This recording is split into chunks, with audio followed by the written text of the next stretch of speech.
vamos a comenzar esta mañana. Además, siempre es bueno, como sugerencia, que repasen un poco los apuntes antes de las pláticas, porque como les decía en el desayuno, en el comedor, está sumamente trabado toda la temática. Entonces, quien va poniendo fundamento con las pláticas que tuvimos ayer, entiende mejor cómo se encuadran los temas que ahora estamos tratando el día de hoy. El padre comenzó con una introducción con lo que es la esencia del Evangelio. Porque las bienaventuranzas son como una síntesis, un resumen, ¿no?, apretado del Evangelio. Ahí tenemos la esencia, ¿no?, dicho de manera solemne, proclamada de manera solemne por Jesucristo, ¿no?, en el monte de las bienaventuranzas. Y después, como introducción al grande tema de todos estos días, el Padre hizo la relación entre psicología y contemplación, basándose en el místico, en el contemplativo más grande de todos los tiempos, de San Juan de la Cruz, ¿no?, y que debemos de conocer, ¿no? Es alguien que deberíamos de leer. Quizás conocemos el Cántico Espiritual, su obra más conocida, ¿no? Pero no solo las poesías místicas, sino las explicaciones que sigan a las poesías, como el Padre ayer hacía con La Noche Oscura, por ejemplo, ¿no? Entonces, ¿por qué San Juan? Porque es el más grande de todos los contemplativos. Cuando Teresa de Jesús, que es la grande contemplativa, vio que ella era más bien desordenada, ¿no?, le tenían ideas, era una gran... Se hará un volcán de erupción de ideas, de fundaciones, ¿no?, a pesar de sus 30 años de sequedad, ¿no?, era muy inteligente y dijo: me agarro a mi medio hombre. Le llamaba a San Juan medio hombre porque era chaparrito. Entonces decía mi medio hombre. Era igual que Messi, ¿no?, más o menos, un poquito más chaparrito que Messi. Entonces, mi medio hombre, porque vio que era una potencia. ¿Pero por qué San Juan? Porque San Juan estudió en Salamanca. San Juan es un tomista, ¿no? Estudió con los dominicos de Salamanca, que en aquel entonces eran verdaderos dominicos, verdaderos seguidores de Santo Domingo y verdaderos tomistas como filósofos y teólogos. Hoy hay algunos, pero no todos. Algunos dominicos han perdido su carisma de grandes teólogos que tienen como fundadores y padres espirituales, como Santo Tomás de Aquino. Entonces, para tocar el tema de contemplación y psicología, se fue al más grande contemplativo de todos los tiempos, ¿no?, y el gran psicólogo de la Iglesia Católica. Hay muchos, pero sobre todo San Juan. Era un gran tomista, era un gran filósofo, era un teólogo, era un gran psicólogo. Verdaderamente psicólogo. Porque psicología viene de psique, psiques, que significa alma. ¿Y quién va a conocer más el alma que el dueño del alma, que es Dios? Por eso un psicólogo que no tiene a Dios, que no conoce a Dios, es poco psicólogo. Y los tres fundadores de la psicología moderna son ateos, se declaran ateos. Tanto Freud, que además es enemigo de Dios por lo que escribe, enemigo del cristianismo, ¿no?, Jung, con su cacao mental, que traía, era de buenas intenciones, era buena persona quizás, y respetaba ciertas cosas del cristianismo, pero tenía un cacao mental, ¿no? Termina esotérico, extrañísimo. Eso lo aprendí en una clase de psicología y filosofía con el padre en Roma, André. Y luego, Adler, que es el que tiene una antropología un poco más sana, mejor intencionada, ¿no? Y que ayer me recordaba el padre que incluso tuvo un hermano sacerdote que trabajó en el Vaticano, Adler, ¿no? Se convirtió al catolicismo y fue sacerdote. Hay más cercanía a ese humus cristiano que nos da una claridad de mente para entender tres cosas: Dios, el mundo y las almas, los seres humanos, el hombre. Entonces, ese es el esquema que llevamos. Ahora el padre va a hablar del tema de la verdad, muy aplicado a la mujer, porque sin duda, como explica Edith Stein en sus grandes tratados sobre la mujer y sobre la pedagogía, ¿no?, la mujer está más abierta a la verdad que el hombre como estructura. Porque la mujer es toda apertura, es toda donación, por naturaleza. El hombre es más posesivo, es aprehensivo. La mujer es más de darse, de entregarse, de donarse. Entonces, bueno, es importante que veamos un poquito el esquema que estamos siguiendo y sobre todo este tema tan hermoso que es la verdad. Como dice Jesús en el Evangelio de San Juan, la verdad es lo que nos hace libres, es la que nos rescata, la que nos redime, la verdad. ¿Rezar? Sí.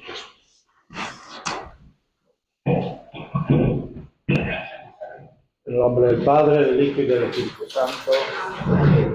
Padre nuestro que estás en el cielo, santificado sea tu nombre. Venga a nosotros tu reino, hágase tu voluntad en la tierra como en el cielo.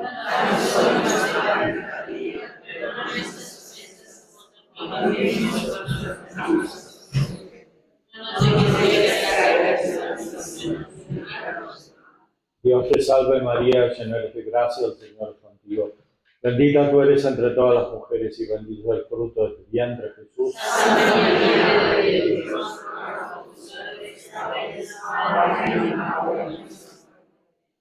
Gloria al Padre, y al Hijo, y al Espíritu Santo.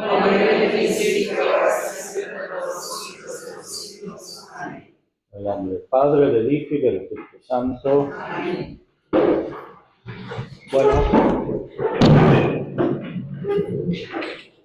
como me han preguntado, aquí les muestro este canal de YouTube donde tienen videos y retiros también, ¿no? Ahí lo pueden ver. Aquí pueden, esperemos que después esté también este curso. Entonces, en estos videos hay muchos temas, conferencias, cursos en español, en italiano, retiros, homilías, etcétera. Entonces, ahí pueden encontrar mucho material sobre distintos temas, sobre todo los cursos.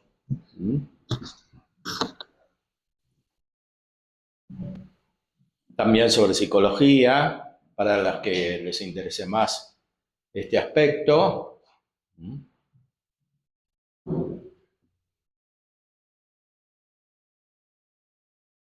Aquí tienen muchos cursos que tienen bastantes videos cada uno. Aquí tienen sobre San Juan de la Cruz, para las que quieran profundizar más. Hay cosas de filosofía también, porque enseño filosofía, teología trinitaria. El padre Arintero, que es un autor muy importante, que aquí vamos a explicar también en cuanto sea posible. Después, si les interesa el tema de la mujer específicamente, hay un retiro que di en Montevideo, que era para mujeres sobre el tema de la mujer. Aquí, tiene muchas conferencias este retiro.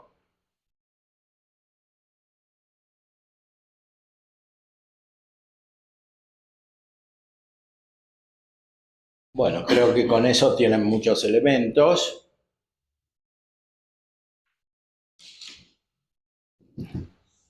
Hoy vamos a comenzar un tema fundamental, en el sentido estricto del término, o sea que da los fundamentos para todos los demás, que es el tema de la verdad. El Evangelio es el anuncio de la verdad. Muy especialmente el tema de la verdad está presente en el Evangelio según San Juan.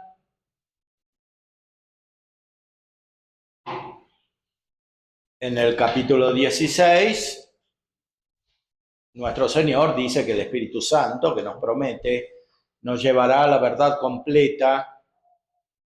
Y aquí en el capítulo 17 insiste sobre este tema desde el principio, el fundamento. Esta es la vida eterna, que te conozcan el solo Dios verdadero y a Jesucristo al cual has enviado. Conocer al Dios verdadero.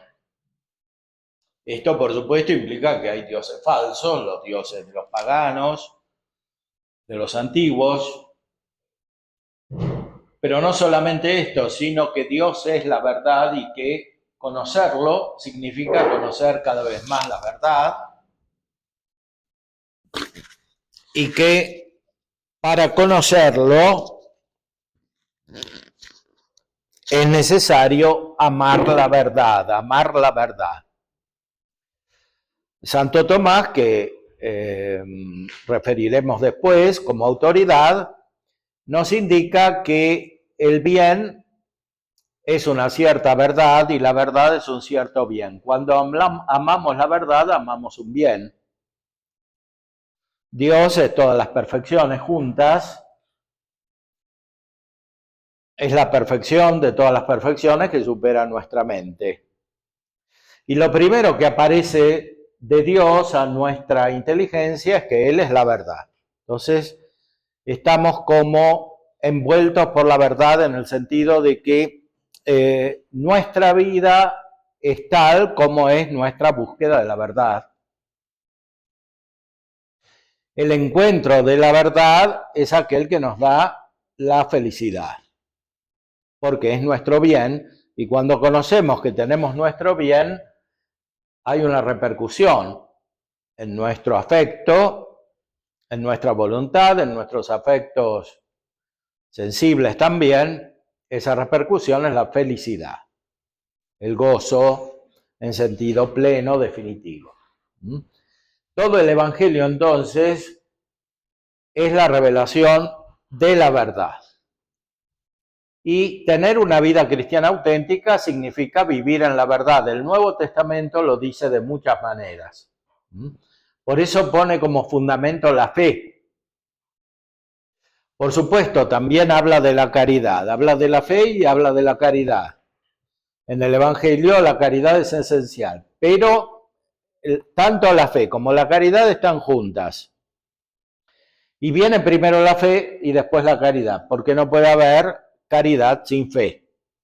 Y la fe es la aceptación de la verdad, es el conocimiento de la verdad, de una verdad que nos supera, que supera nuestra mente, nuestra capacidad.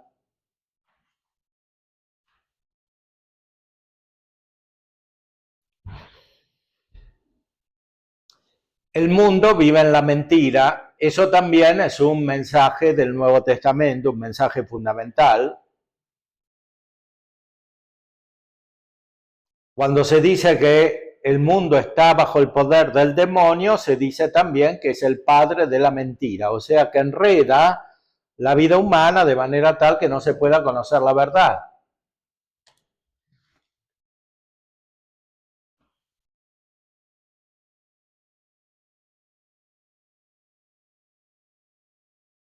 En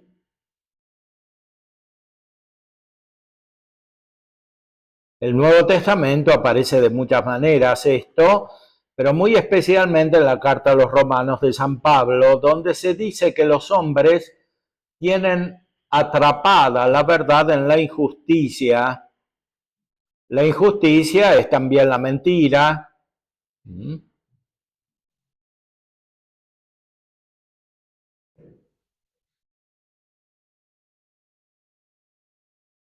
Así comienza la carta a los Romanos.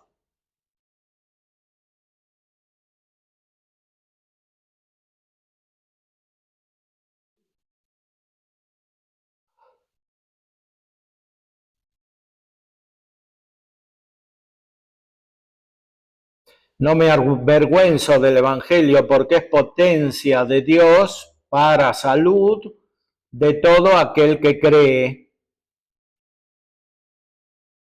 Del judío primeramente, al judío primeramente y también al griego, porque en él la justicia de Dios se descubre de fe en fe, como está escrito, mas el justo vivirá por la fe.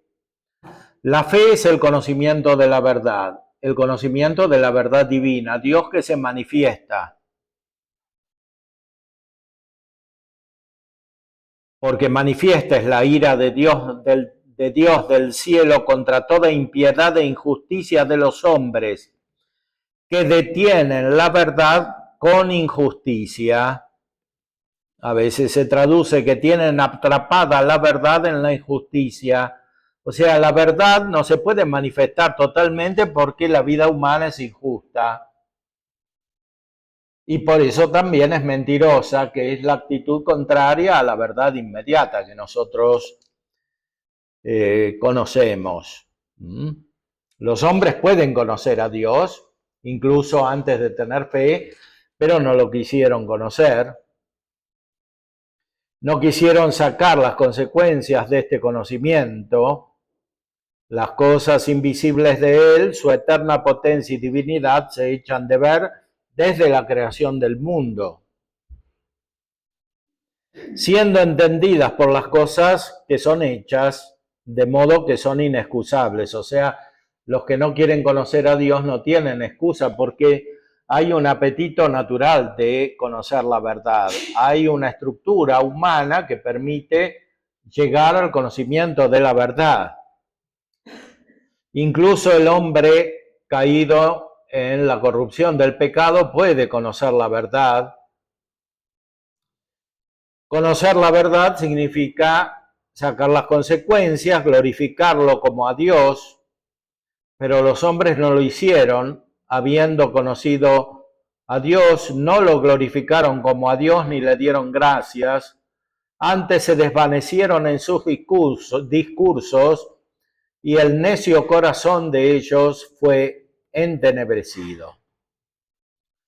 Es decir, que hay una repercusión mental muy evidente de renunciar al conocimiento de la verdad y a la búsqueda de la verdad, que es oscurecimiento mental, lo que a veces llamamos racionalismo, idealismo, alejarse de la realidad, divagar. Santo Tomás habla de la divagación mental, que es un modo de alejarse de la realidad. El corazón se entenebrece, queda en la oscuridad. Hay como una oscuridad no solo mental, sino también afectiva. El centro de la persona está desordenado. Por eso Santo Tomás también dice que a los malos no les gusta entrar dentro de sí porque encuentran solamente cosas malas, o sea, tinieblas, oscuridad, error, confusión.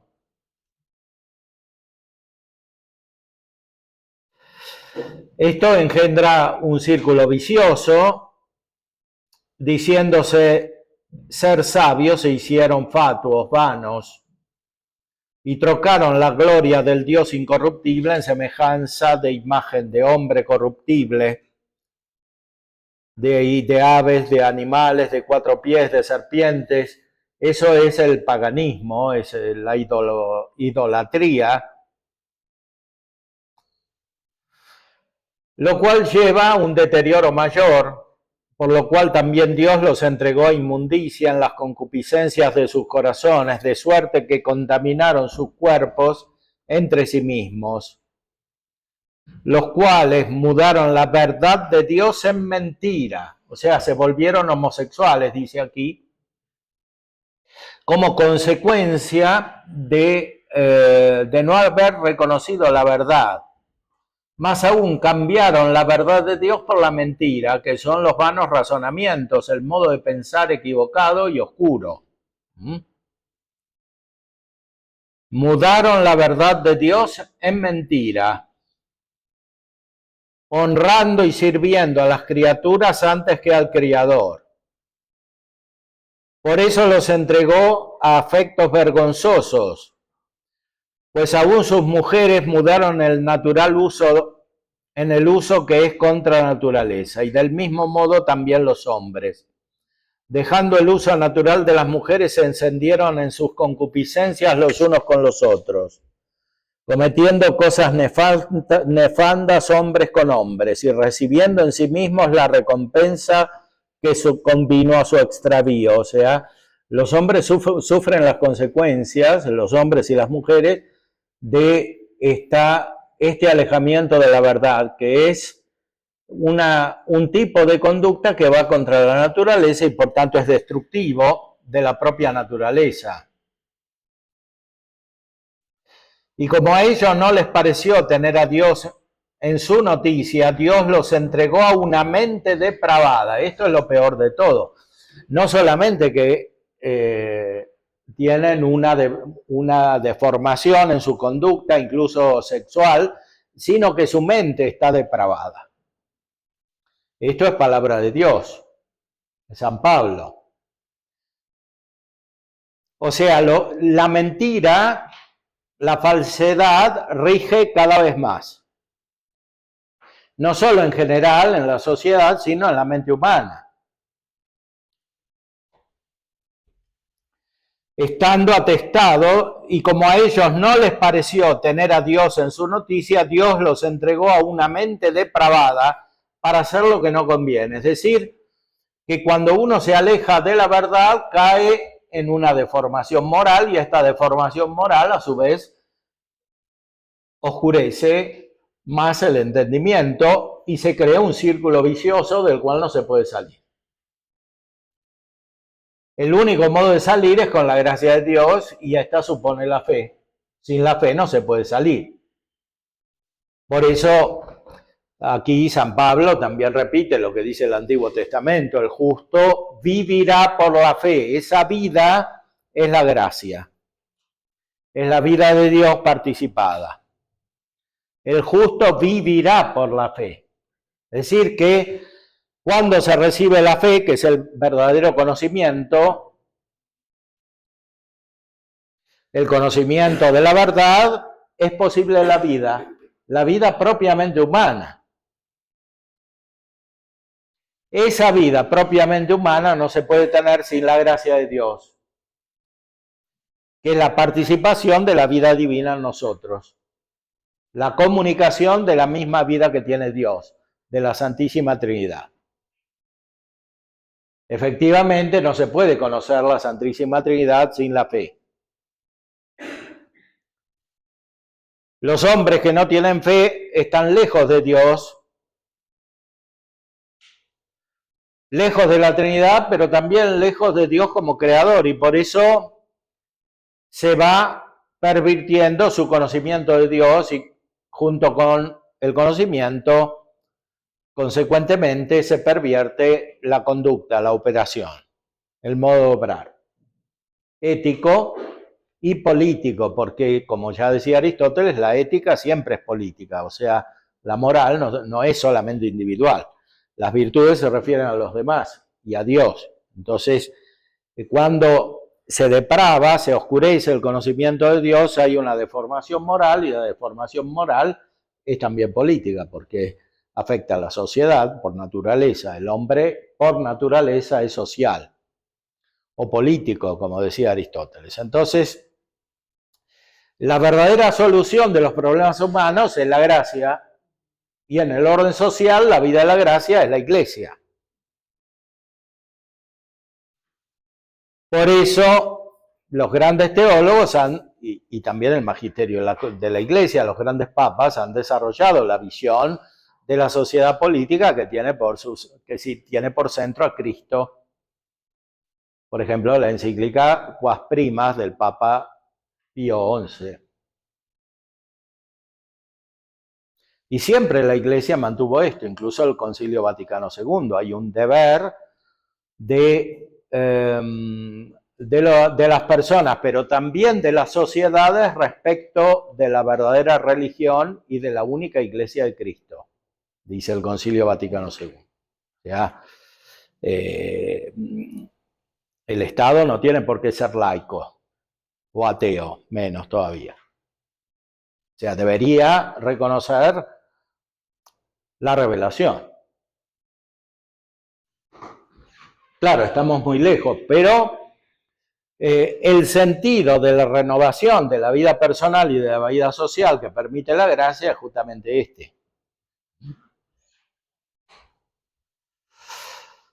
Por eso, el conocimiento de la verdad es un tema universal, amplio, abarca toda la vida humana personal y también la vida social.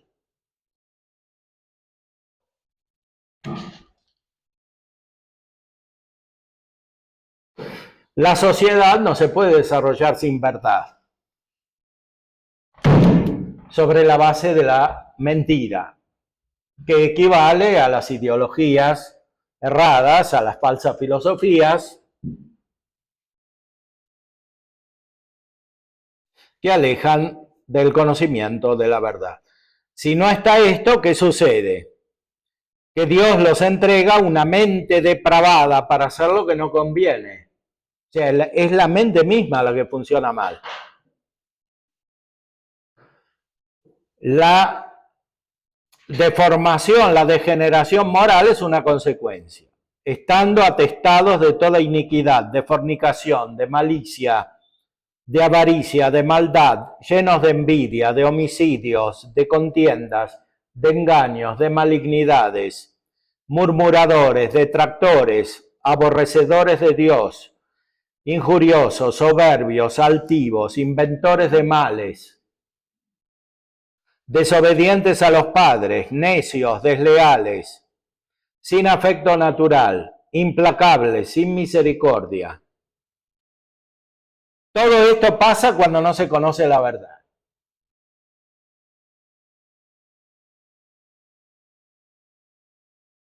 Si hoy pasa, en nuestras sociedades pasa, en el mundo pasa, es porque no se conoce la verdad.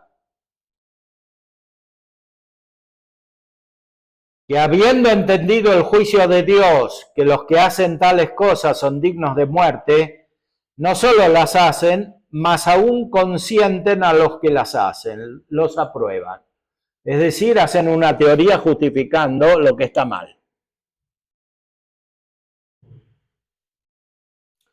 Esto es casi una descripción exacta, hecha hace 2000 años, por la palabra de Dios, de lo que sucede hoy.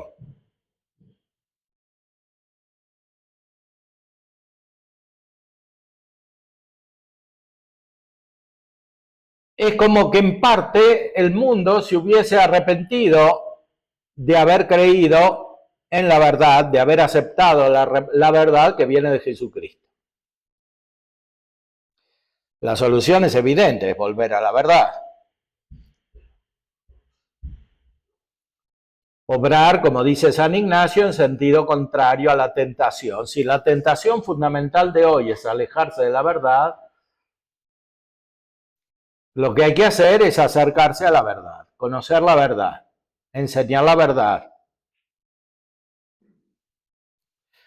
La verdad racional, pero sobre todo la verdad de fe, porque la primera, como vimos recién, no se puede mantener sin la fe largo tiempo.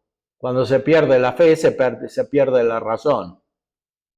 No solo los individuos, sino que también las sociedades corren cierto riesgo de irracionalidad, de locura. Los padres de la Iglesia, la enfermedad mental, la denominaban locura como enfermedad espiritual, fruto del alejarse de Dios. Y algunos filósofos modernos hablan de la locura como un medio para llegar al pleno desarrollo humano, al saber absoluto, como dice Hegel. O sea, la pretensión de conocer todo. Claro, para eso hay que volverse loco.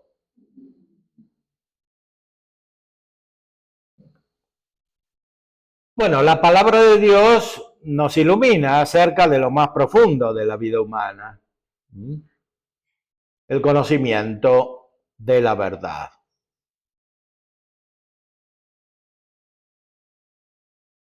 Veamos ahora, con la ayuda de un gran doctor de la Iglesia, Santo Tomás de Aquino, qué significa la verdad. En la Suma de Teología, él se refiere a Dios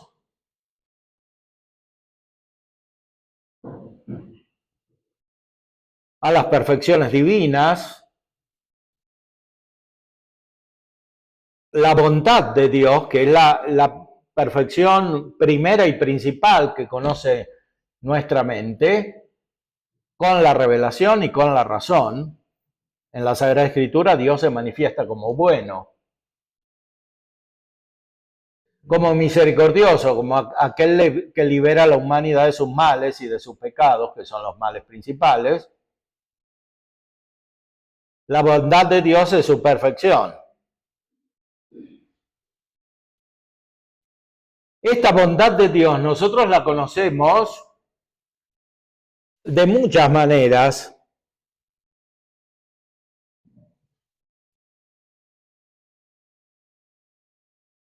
De maneras negativas que superan nuestra mente, como diciendo que Dios es infinito porque no es limitado, o de maneras positivas, como cuando decimos que Dios está presente en todo.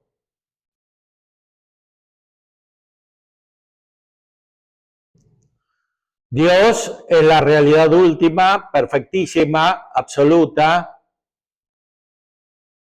de la cual surge toda otra realidad, es la causa de todas las cosas, y por eso está presente en todas ellas. Está presente donándoles el ser, gobernándolas y conociéndolas. Por eso Dios es la primera verdad, porque todas las cosas existen en cuanto Dios las conoce. Si Dios no las conociera, no podrían existir. Por eso vivimos en la verdad. O sea, nuestro ser es ya un fruto de la verdad divina. Una verdad que no cambia, que es inmutable y eterna, y una en Dios, totalmente simple y una. Por eso decía el Evangelio, si tu ojo fuere simple, todo tu cuerpo estará iluminado.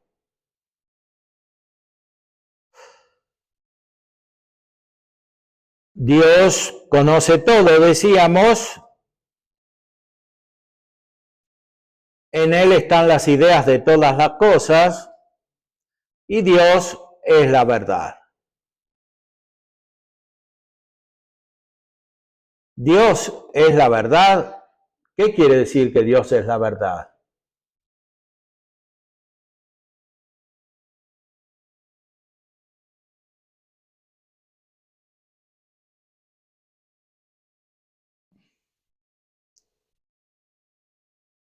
El Señor dice en Juan 14, yo soy el camino, la verdad y la vida. Cristo, que es Dios, dice que Él es la verdad.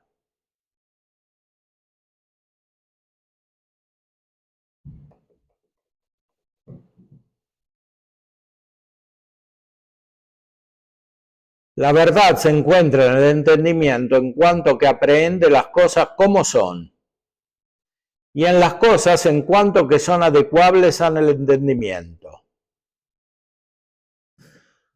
Nosotros conocemos en primer lugar el significado de verdad en la mente humana, o sea, hay verdad cuando lo que conoce la mente se adecua a lo que las cosas son, o lo que formula la mente, los juicios, las afirmaciones, las negaciones, se adecuan a lo que las cosas son. Todo esto es así en Dios en grado sumo, o sea que las cosas se adecuan a la mente divina.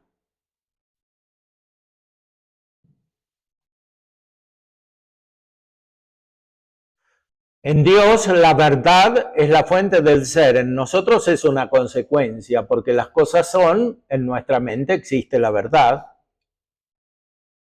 En cambio en Dios la verdad es la fuente del ser, de todas las cosas y de nosotros mismos.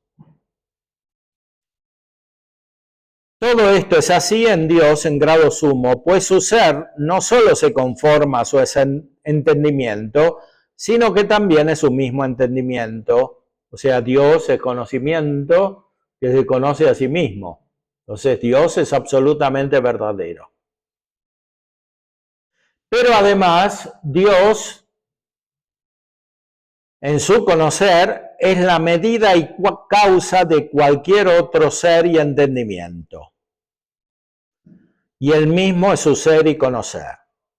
Por lo tanto, en Él no solo está la verdad, sino que Él mismo es la primera y suma verdad. Por eso, vivir en la verdad, como nos exhorta el Nuevo Testamento, significa vivir en Dios. Y vivir en la mentira significa alejarse de Dios. Y esto se aplica no solo a lo que directamente se refiere a Él, sino a lo que se refiere a todas las cosas, y muy especialmente a la vida humana. Por eso, de muchas maneras, el Evangelio nos exhorta a vivir en la verdad y alejarnos de la mentira. La mentira es un defecto muy profundo de la vida humana porque atenta a lo más esencial, a lo más estructural, lo más fundamental de la mente humana, que es abrirse a la realidad, a las cosas como son. La mentira es un entorpecimiento de este conocimiento de la realidad que funda la vida humana, no solo personal, sino también social. Por eso tiene tanta importancia la mentira y por eso es necesario educar a todos y especialmente a los jóvenes para huir de la mentira. Santo Tomás explica que la mentira se puede decir con palabras, pero también se puede hacer con hechos.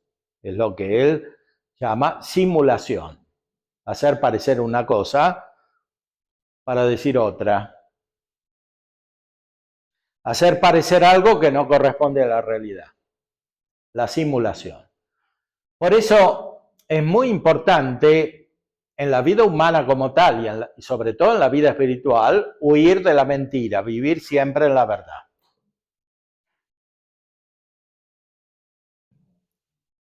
No solo vivir en la verdad que ya se conoce, sino buscar la verdad, amar la verdad. No pensar que ya hemos conocido todo lo necesario.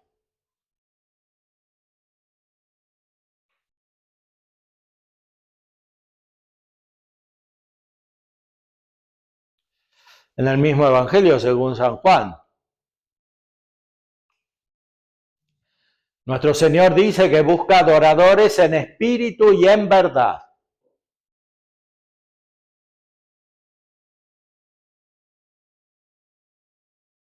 Aquí Santo Tomás en este artículo cita un libro de San Agustín, La verdadera religión. Es una expresión muy importante de San Agustín, de vera religiones, porque hoy parece verdad cualquier religión, por ejemplo. Parece verdad cualquier pensamiento, cualquier filosofía, cualquier ideología. Como que cada uno tiene su verdad. Cada uno tiene su verdad que puede ser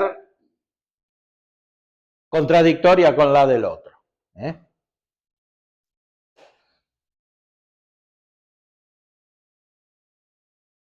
El manual de los psiquiatras de Estados Unidos, de DSM-5, dice que la disociación es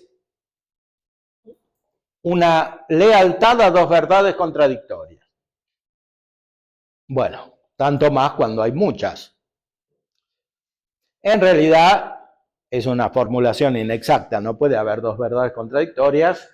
Lo que hay dos concepciones mentales, dos juicios contradictorios, o más todavía, porque hay una multiplicación. La cultura moderna pluralista se concibe de esta manera. O sea que la única verdad es que hay que aceptar que no hay verdad, sino que hay muchas verdades que coexisten entre sí aunque sean incompatibles. Esto es el corazón de la cultura moderna y por eso es tan patológica, es decir, produce enfermedad. Detrás de los problemas psicológicos no hay solamente situaciones afectivas.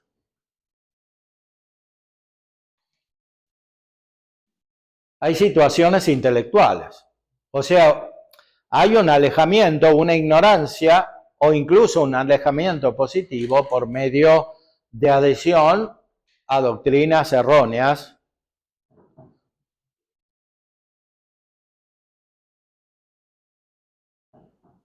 que nunca es del todo en buena fe, porque uno puede buscar la verdad. Está bien, en un momento puede no conocerla, pero si la busca la va a encontrar y se va a dar cuenta de los errores, los va a aceptar que son errores.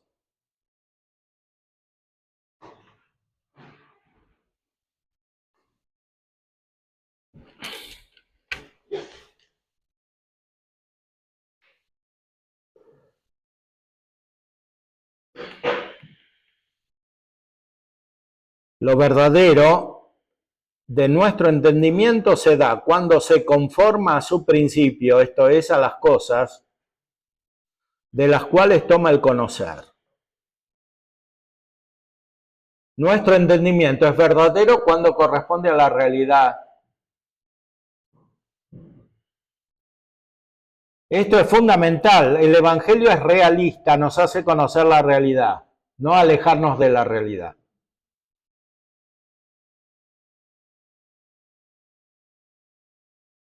Como sucede en las ideologías falsas o en las falsas filosofías, vanas filosofías, dice San Pablo. La verdadera filosofía sirve porque nos permite recibir la revelación, pero aquí se trata de las falsas filosofías. Nuestro entendimiento está hecho para conocer la verdad, depende de la realidad. La verdad no es una elaboración subjetiva, propia de cada uno.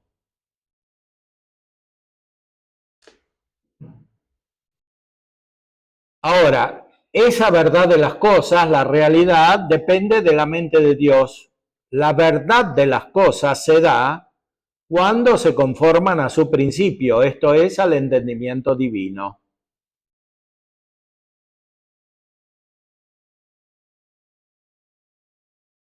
O sea, la realidad existe en cuanto es fruto de la mente de Dios, de las ideas de Dios.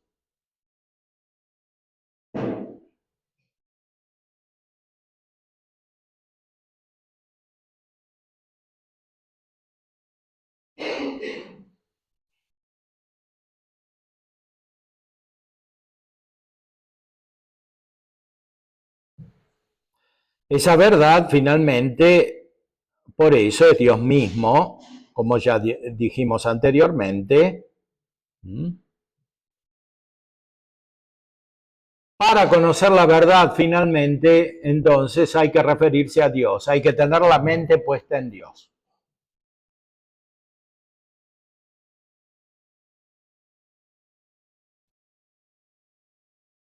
El alma no juzga todas las cosas según la verdad de cada una, sino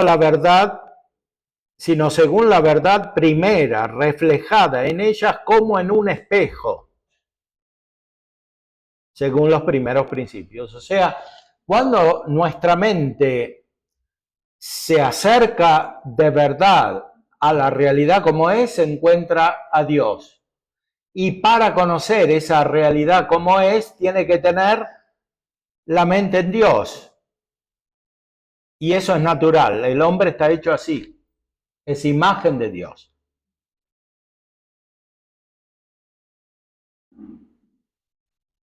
De ahí se sigue que la verdad primera es mayor que el alma.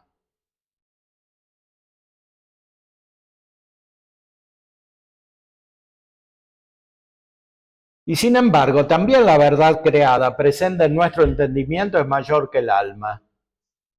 No absolutamente, sino en cierto modo, esto es, en cuanto que la perfecciona.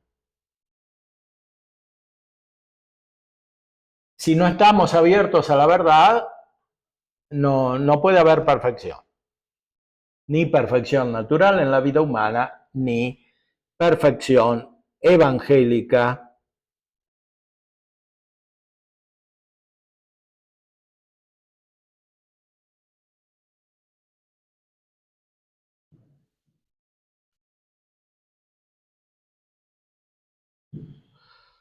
Ahora, ¿cómo nos acercamos efectivamente al conocimiento de la verdad, que es el fin de toda la vida humana?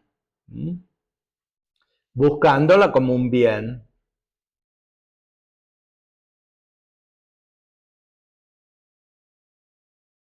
Es lo que nos dice Santo Tomás más adelante, en la segunda parte, cuando trata acerca de la bienaventuranza, el fin del hombre. El fin del hombre es la verdad divina, el conocimiento de esta verdad divina. ¿Mm?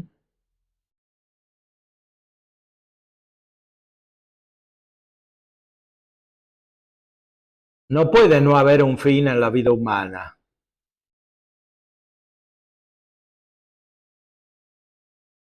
Todo en la conducta humana se ordena al último fin, naturalmente, y debe ordenarse voluntariamente.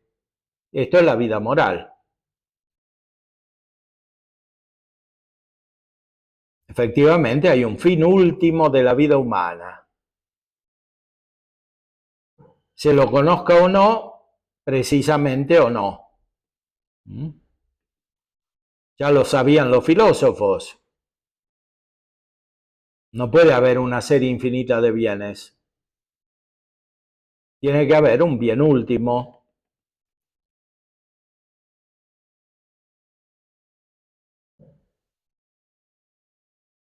¿Cuál es este fin último?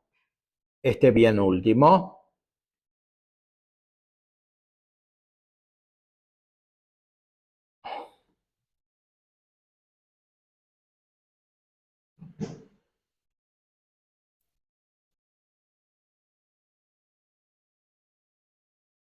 Ese bien último, ese fin último es la bienaventuranza eterna que consiste en el conocimiento de Dios.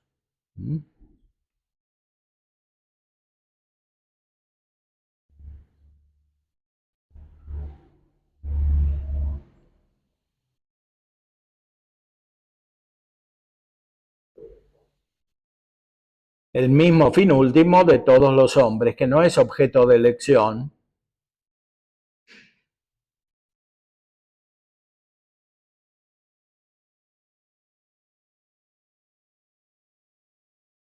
El mismo para todos. San Agustín dice, todos los hombres coinciden en desear el fin último, que es la bienaventuranza.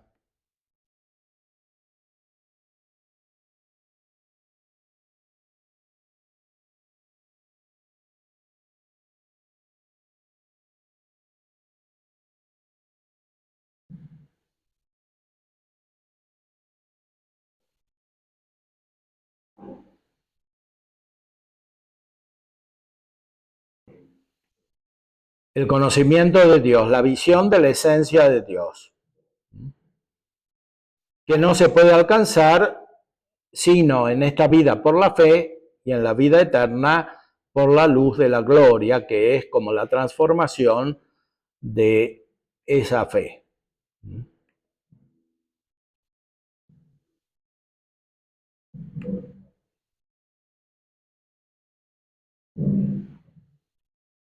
¿Puede el hombre adquirir la bienaventuranza? ¿Qué son las bienaventuranzas? La perfección de las bienaventuranzas, de las cuales hemos hablado al principio, comentando el principio del Evangelio según San Mateo. El Evangelio mismo comienza hablando de las bienaventuranzas, que son el anticipo de la vida eterna. Entonces, la vida cristiana perfecta consiste en vivir en la verdad, buscar la verdad y acercarse a la bienaventuranza, que se va poseyendo de una manera cada vez más perfecta en cuanto esa vida humana es coherente con el Evangelio, en cuanto vivimos de verdad según la gracia, a partir de la fe. Eso produce como un clima espiritual que envuelve todos los actos, un clima espiritual que depende de la presencia cada vez más intensa de Dios en la propia vida. individual y social. Eso la va perfeccionando, la va trayendo hacia una perfección que ya existe en Dios. Y lo primero que hace esa perfección es tocar nuestra mente y cambiar la mente. Por eso decíamos que el Evangelio habla de metanoia, o sea, cambio de mente. Conversión, la palabra conversión en griego en el Evangelio significa cambio de mente.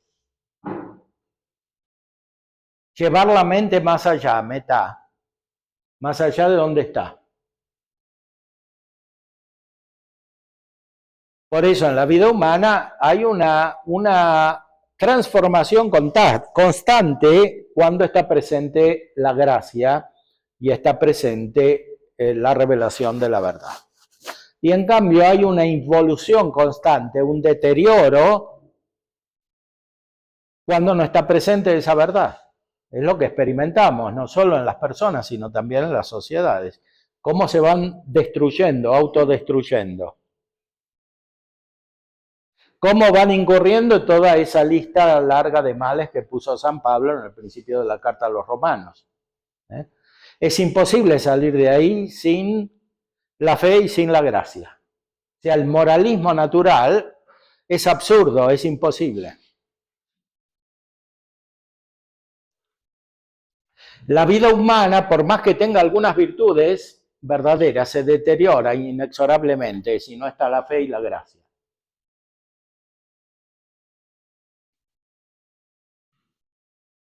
Por eso el deber fundamental de caridad es siempre el anuncio de la verdad,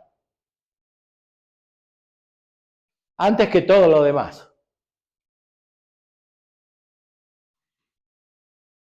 Para eso, por supuesto, hace falta vivir en la verdad. Toda la vida cristiana forma ese clima espiritual para vivir en la verdad. O sea, los sacramentos, la oración, la interacción, según los principios del Evangelio, va formando ese clima espiritual. Pero para que sea efectivo hace falta una unidad. O sea, una visión de la mente unitaria, y eso es lo que propiamente denominamos contemplación. La contemplación tiene su principio en Dios, es la inteligencia humana que se fija en Dios, pero al mismo tiempo abarca todas las otras cosas que las ve desde Dios.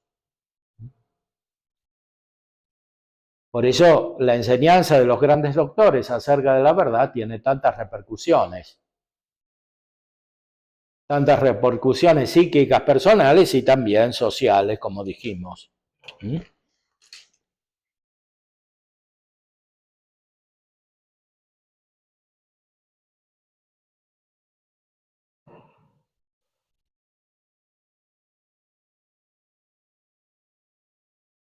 La bienaventuranza significa la adquisición del bien perfecto. Por consiguiente, quien es capaz de recibir el bien perfecto puede llegar a la bienaventuranza. Pero se ve que el hombre es capaz de recibir el bien perfecto porque no solo su entendimiento puede alcanzar el bien universal y perfecto, sino también su voluntad desearlo. Por tanto, el hombre puede alcanzar la bienaventuranza. Se advierte también lo mismo por el hecho de que el hombre es capaz de la visión de la esencia divina, como se determinó en la primera parte. Y hemos dicho que la bienaventuranza perfecta del hombre consiste precisamente en esta visión. O sea, el bien del hombre es la visión, la intelección de la esencia divina, cosa que es absolutamente sobrenatural, que no se puede lograr por las fuerzas humanas, que es fruto de un don, que es fruto de la gracia.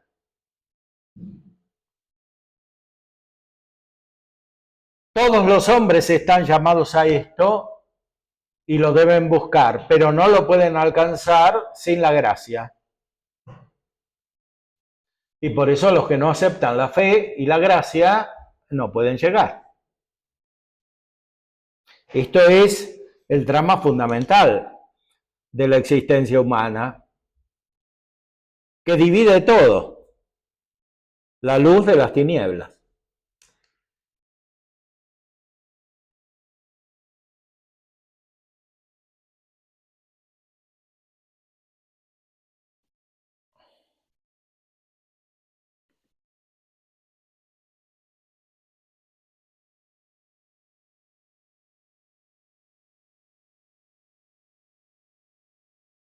¿En qué consiste entonces la bienaventuranza? En la contemplación de Dios por la que se lo ve por esencia.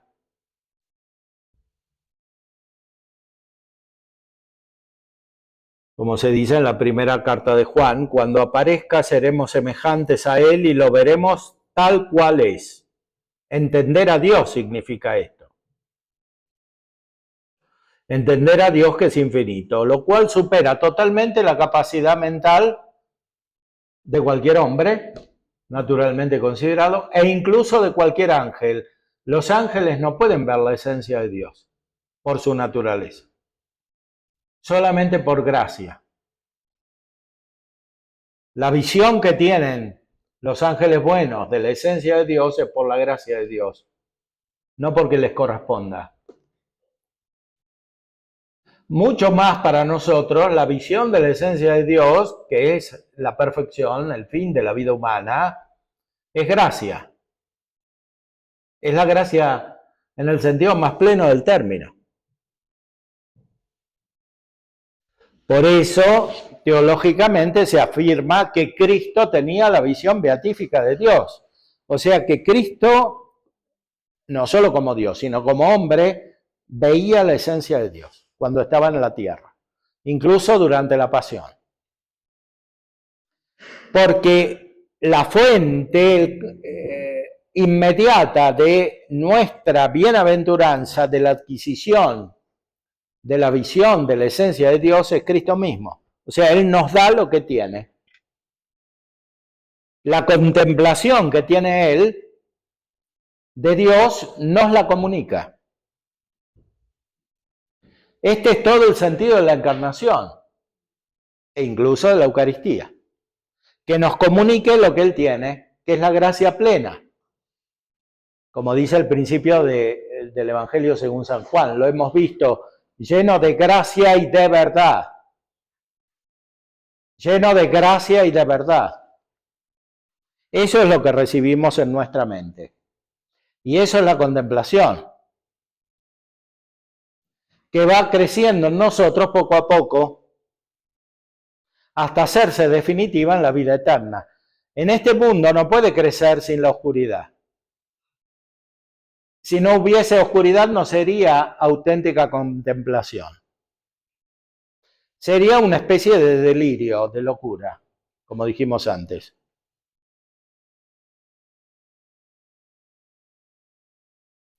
La verdadera contemplación se alcanza por medio de la oscuridad porque es algo que trasciende nuestra mente limitada, finita. Es algo que alcanza el ser infinito de Dios y que por tanto participa de alguna manera de su infinitud. Para ver a Dios hay que ser como Dios. Y este es el fin de la vida humana. Siendo el fin de la vida humana, es también el fin de todo el resto de la creación material. Todo lo que existe, existe para que sirva a los hombres indirectamente para llegar a esta contemplación de Dios. Todo absolutamente. Por eso San Pablo dice que la creación sufre hasta que se manifieste la gloria de los hijos de Dios. Sufre en el sentido de que todavía los hijos de Dios no lo alcanzaron, esta contemplación, pero además sufre porque los hombres la usan mal. Como decía San Pablo, que tienen atrapada la verdad en la mentira, en la injusticia.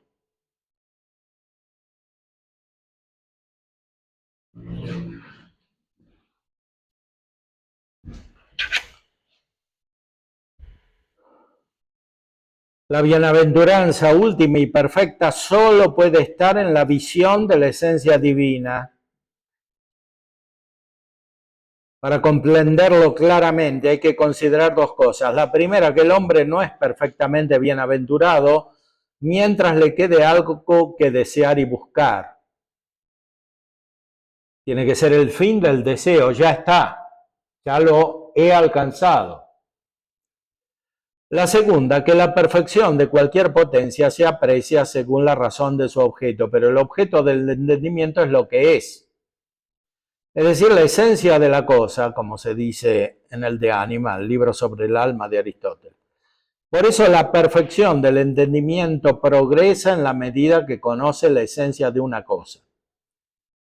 Pero si el entendimiento conoce la esencia de un efecto y por ella no puede alcanzar la esencia de la causa, hasta el punto de saber acerca de esta qué es, no se dice del entendimiento que el entendimiento llegue a la esencia de la causa realmente, aunque mediante el efecto pueda conocer acerca de ella si existe.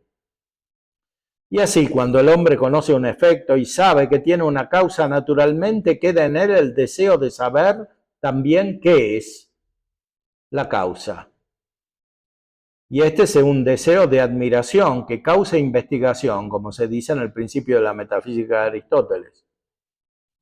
Por ejemplo, si quien conoce el eclipse del Sol piensa que está producido por una causa, se admira de ella, porque no sabe qué es. Y porque se admira, investiga, y esta investigación no cesa hasta que llegue a conocer la esencia de la causa.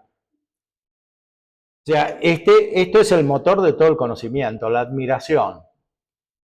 Queremos conocer las causas de las cosas. ¿Qué son?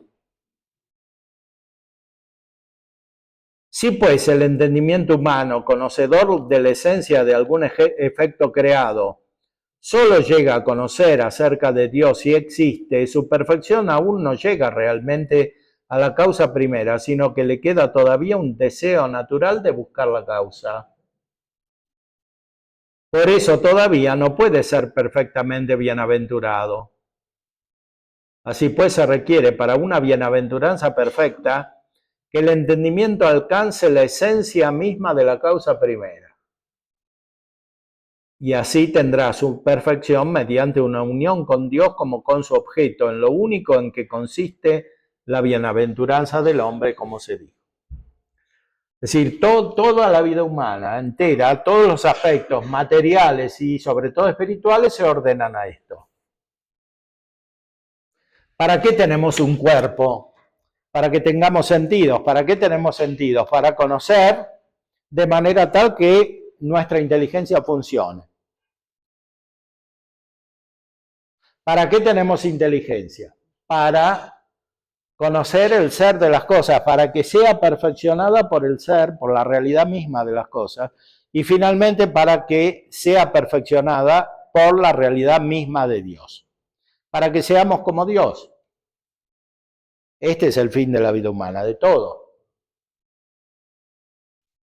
Entonces, cuando uno comprende esta estructura fundamental de la vida humana, comienza a ordenar todo lo demás.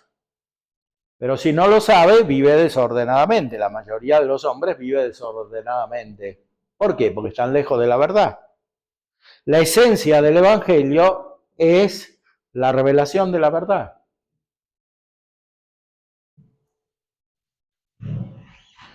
La bienaventuranza, la felicidad, entonces, es el conocimiento de la verdad divina.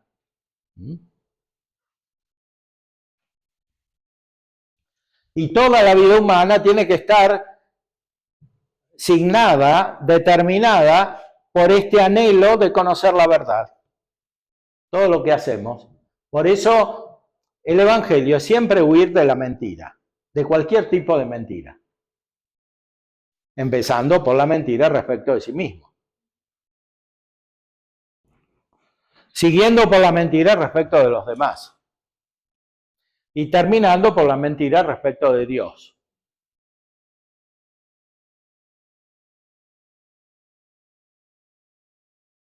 Porque uno se puede referir a Dios de modo mentiroso. Es decir, afectando una búsqueda, un sentimiento, un conocimiento que no tiene. Está claro que la vida humana de esta manera se deforma. Y lo primero que se deforma es la mente. San Pablo habla muy fuertemente de mente depravada. El Evangelio nos exhorta a cambiar de mente.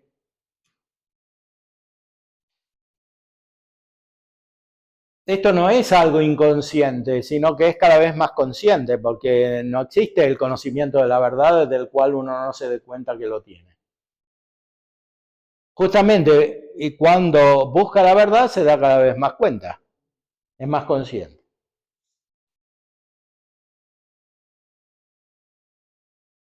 Y si no la busca, vive como en una ilusión.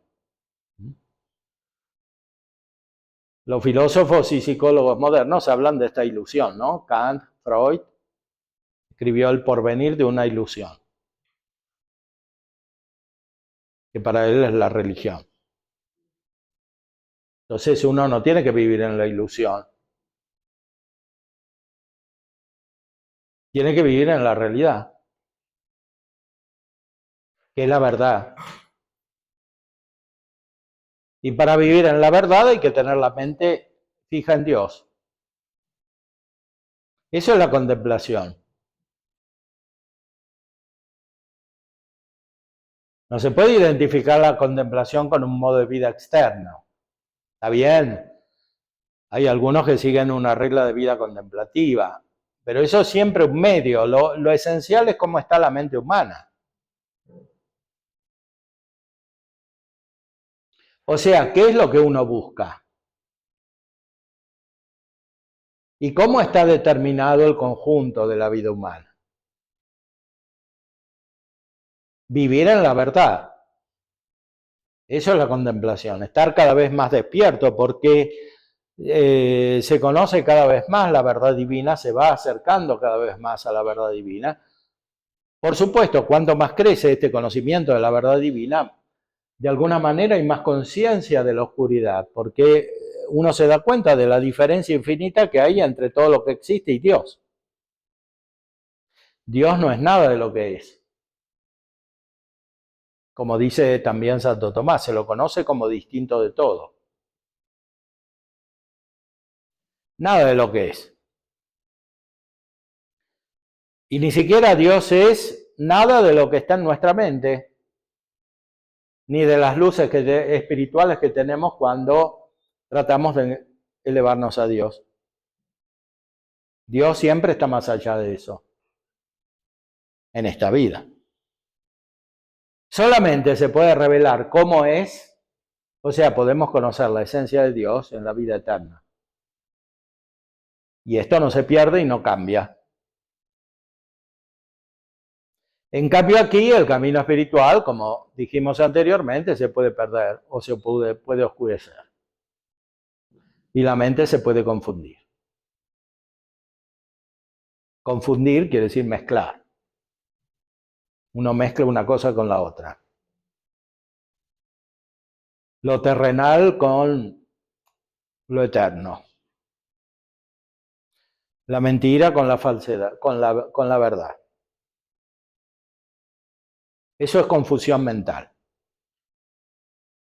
que deteriora profundamente la naturaleza humana, porque esta está hecha para conocer la verdad.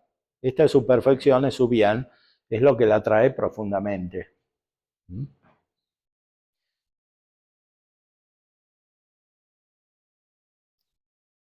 Este conocimiento de la verdad, como es total, unifica la vida, hace que no se disperse. Que todo esté hecho en función del conocimiento de la verdad y que esté como determinado por el conocimiento de la verdad. Eso es la contemplación y la vida contemplativa que la sigue. O sea, el ordenamiento práctico de las acciones en función de la contemplación, que se hace cada vez más unificado, porque la verdad divina es una sola. En nosotros es varia, porque somos muchos, distintos, pero confluimos todos en esa misma verdad. Bueno, podemos hacer algunas preguntas ya.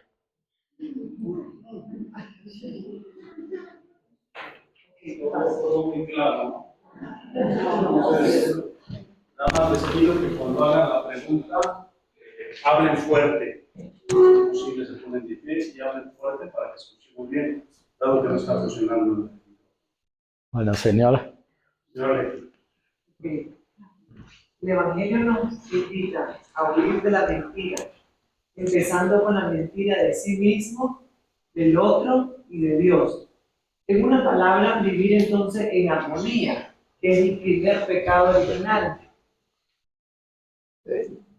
La armonía tiene un sentido creado, podríamos decir, el paraíso original, el paraíso terrenal era una especie de armonía. Pero nosotros no buscamos esa armonía, sino que buscamos a Dios mismo, que es la fuente, es la causa de ese tipo de armonía. Que es una especie de belleza, ¿no? La belleza es consonancia y claridad, dice Santo Tomás. Que nosotros encontramos contemplando la realidad, pero que su fuente última está en Dios.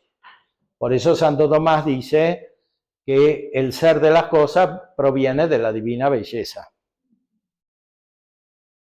Y lo que buscamos no es la armonía, que es un elemento de la belleza creada, sino a Dios mismo, que es su fuente.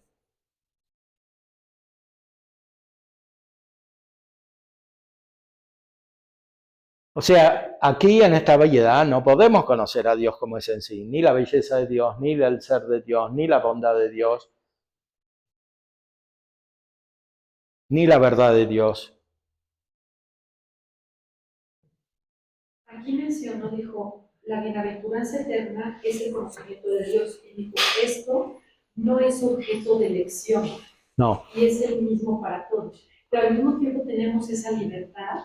Sí, pero la libertad no es para elegir el fin último, porque ya nos lo dio. Es para elegir cómo llegar ahí. Gracias. Porque se puede llegar por muchos caminos buenos. Cuanto uno es más perfecto, tanto más libertad tiene, porque puede ir por un camino, por el otro, por el otro. Si no es muy bueno, siempre está en situación dramática, tiene que elegir entre el bien y el mal. Pero eso no lo es lo más perfecto de la libertad. El pensamiento moderno, el protestantismo, etcétera, siempre hace ver la libertad como una especie de drama. Siempre entre bien y mal, y que uno tiene que hacer una elección última. No es así. Sí. ¿Cómo es posible que si para llegar a la verdad se necesita gracia y fe y para hacer algo bueno, que haya personas sin gracia y sin fe que hacen cosas buenas? Por ejemplo, conocemos de lo que todos a muchas personas que no tienen gracia, no tienen fe, por lo tanto no tienen gracia y sin embargo hacen el bien, no son capaces de amar a los nietos o hacer un acto bueno por la humanidad. ¿Cómo es posible? Es posible porque la naturaleza humana no está del todo corrompida por el pecado. Ni por el pecado original, ni por los otros. Entonces siempre es posible hacer actos buenos, naturales. Pero esos actos buenos, naturales, que son realmente buenos, son imperfectos y sobre todo no son divinos, no están iluminados por la fe. Y por tanto no permiten la gracia ni llegar a la vida eterna. Por más buenos que sean los actos.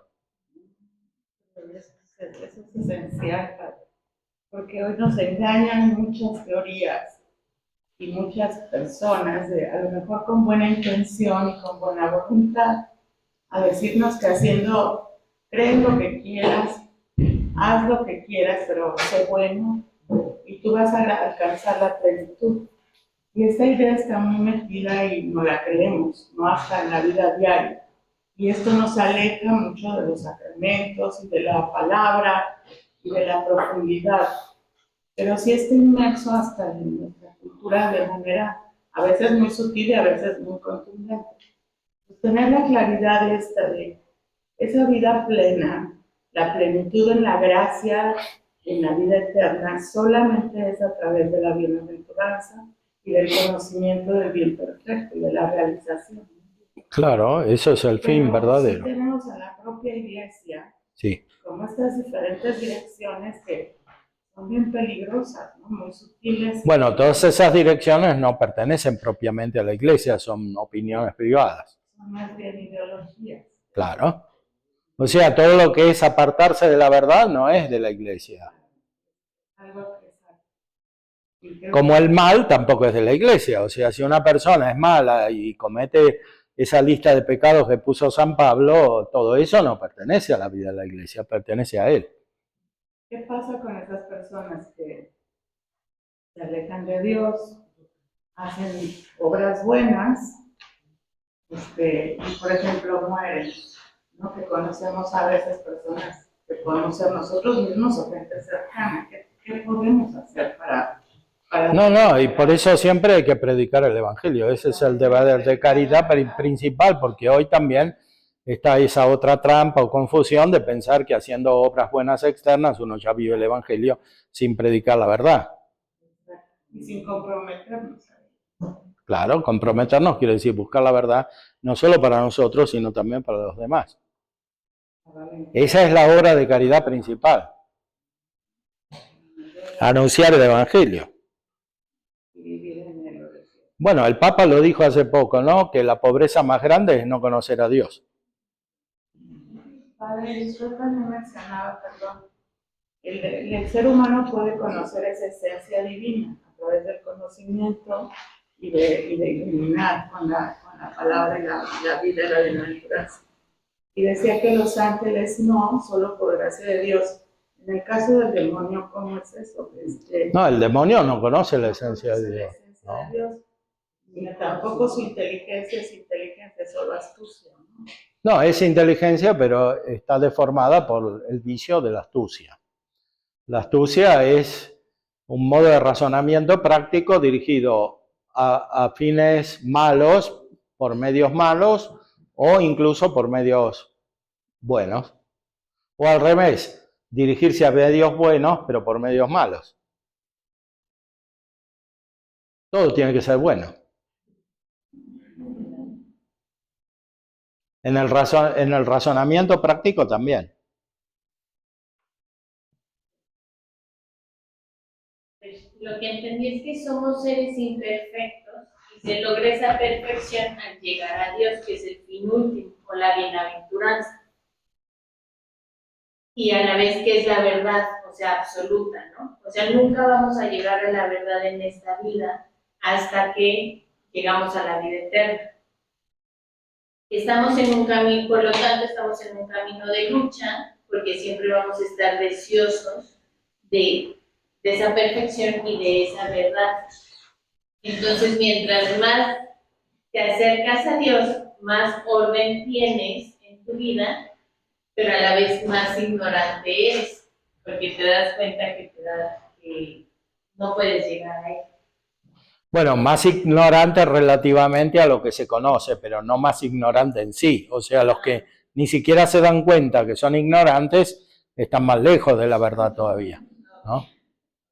En cambio, la fe es una toma de conciencia cada vez mayor de la distancia que hay entre nosotros y Dios, al mismo tiempo que produce una iluminación de la mente. Porque cuanto más lo conocemos en esta vida, tanto más nos damos cuenta de que no lo conocemos. Ese es el camino de la fe. Que no proviene solo de nuestra imperfección, este es el motivo radical por el cual tenemos fe.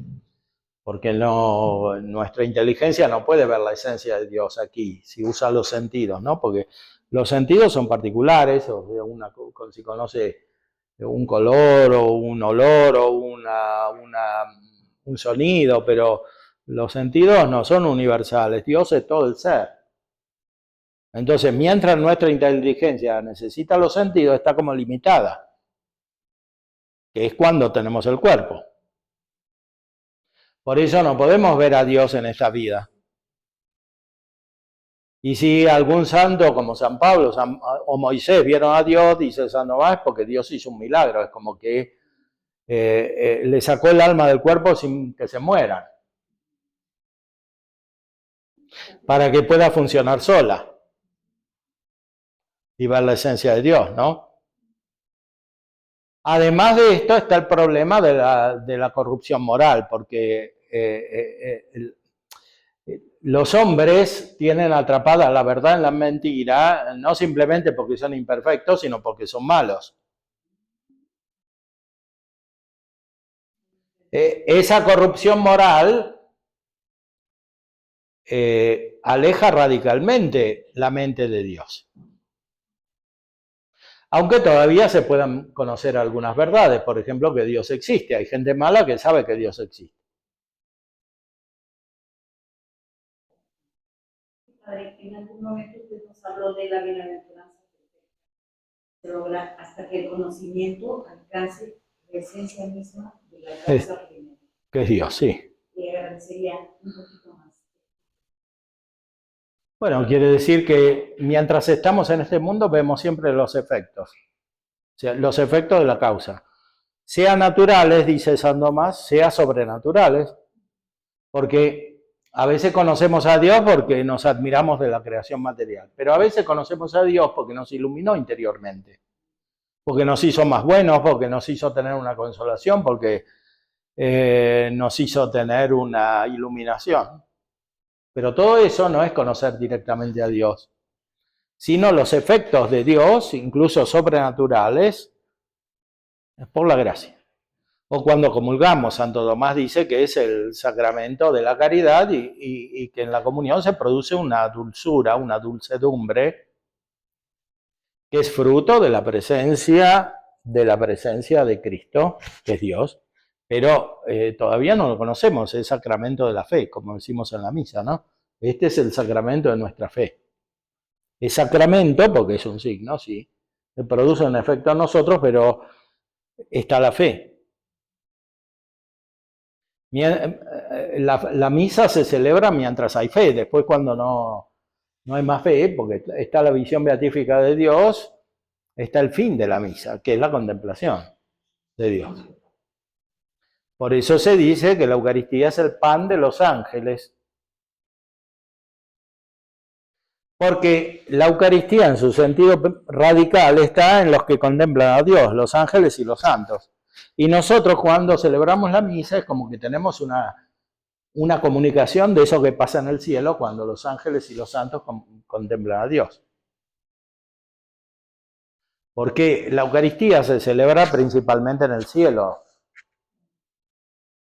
que es lo que dice la carta a los Hebreos. Que tenemos un sumo pontífice que ha entrado en los cielos. A través de la pasión, Cristo entró en el cielo. Y ahí ejercita su culto al Padre, contemplándolo y alabándolo. Y nosotros en la tierra recibimos algo de eso. Principalmente la Eucaristía. Y después en todo lo que hacemos que se ordena la Eucaristía.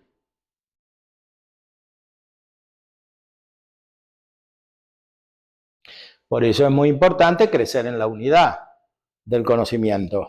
O sea, no que la vida cristiana esté toda hecha de actos separados unos de los otros. Y más todavía separados los actos sobrenaturales de fe y de gracia de los actos naturales de la vida corriente, como si fuéramos gente como las demás, que hace lo mismo, pero después además vamos a misa. Eso no tiene sentido. O sea, todo el tiempo tenemos que estar contemplando a Dios en todo lo que hacemos. Nuestra vida tendría que ser ¿Una? constante oración. Sí, oración, sí. La oración tiene muchas formas, pero justamente este tipo de oración es la contemplación. No es solamente rezar el rosario u otras oraciones, incluso la liturgia de las horas, como si estuviera separado de todo lo demás que hacemos. Porque si es así, no crecemos. No vemos la causa desde los efectos, sino solo parcialmente, cuando nos aplicamos, ¿no? Y eso disgrega la mente. Y si disgrega la mente, disgrega la vida. Y si disgrega la vida, disgrega de nuevo la mente. O sea, nos afecta. Solo la gracia es la que nos lleva a hacer eso, pero si alguien no pide la gracia, entonces no llega. No, si no pide, no llega, claro. La gracia hay que pedirla siempre. Hasta los que ignoran. Y los que ignoran no la pueden pedir, pero nosotros la podemos pedir por ellos, ¿no? Padre, y ahí es cuando también pedimos la gracia santificante. Sí, esta es la gracia santificante, la que nos hace tener esa contemplación de Dios. Si no hay gracia santificante, esto no lo podemos tener. O sea, la mente está toda dispersa, muy desordenada. Eso que acaba de decir, padre, para los que nos dedicamos a la psicología y a la salud mental, se me hace también como muy importante, ¿no? Claro. Cada vez que llega la persona, bueno, estamos con personas que tienen angustia, ansiedad, que vivimos estos desórdenes de vida. Y bueno, llegan con esa angustia y esta intercesión con la oración, poniendo esta vida como parte de ese proceso de ayudarlos en el encuentro, como que es vital, ¿no? Generalmente a los psicólogos se nos pide en la formación que vayamos a terapia, pero poco se nos dice que tenemos que tener una dirección espiritual muy cercana. Y creo que eso y el poner a la persona en oración para que ese proceso de metanoia, que es un proceso complejo, que lleva su tiempo, que lleva su encuentro, tanto de la persona otra como de lo que nosotros mismos vamos a ir haciendo, ¿no? Creo que es vital en la vida del psicólogo y de los maestros también, y pues también hasta los padres de familia en la educación. Y claro. Sí, porque los padres son los primeros psicólogos y después los maestros y después los que eventualmente ayudan a las personas terapéuticamente, pero sobre todo los padres espirituales, que son en primer lugar los sacerdotes, porque para eso tienen el sacramento. Para obrar no solamente en nombre del Hijo, sino también del Padre. Por eso la gente les dice padres, porque son padres espirituales. O sea que representan al Padre. La última pregunta antes de... No sé si escuché bien, pero dijo algo de que si no hubiera oscuridad, no habría la verdadera contemplación. Claro. ¿Te podría explicar más? Y bueno, porque si no hay oscuridad quiere decir que hay una ilusión, que la gente piensa que ya conoce todo. Entonces, cuando piensa eso, está más lejos de la verdad que antes. Ya no necesitamos a Dios y estamos... Claro. O sea, el sujeto de alguna manera se cree Dios, ¿no? Creo que también yo le escuché de que no se puede tener crecimiento espiritual sin oscuridad, Claro. ni en la oscuridad. Sí, que no se puede dar sino en la oscuridad, o sea que cuanto más se conoce a Dios, tanto más hay conciencia de la distancia, de la oscuridad, porque nuestra mente todavía no conoce la esencia de Dios. Porque si no hay conciencia de esa oscuridad, estamos pensando que Dios es una cosa que no es. Por ejemplo, algo que tenemos en nuestra mente. Ese gran autor que resume la patrística griega, Dionisio Areopagita, lo dice, que si nosotros cuando, por ejemplo en la oración, creemos haber entendido lo que es Dios, en realidad no hemos entendido a Dios, sino otra cosa, algún efecto suyo, pero no a Dios.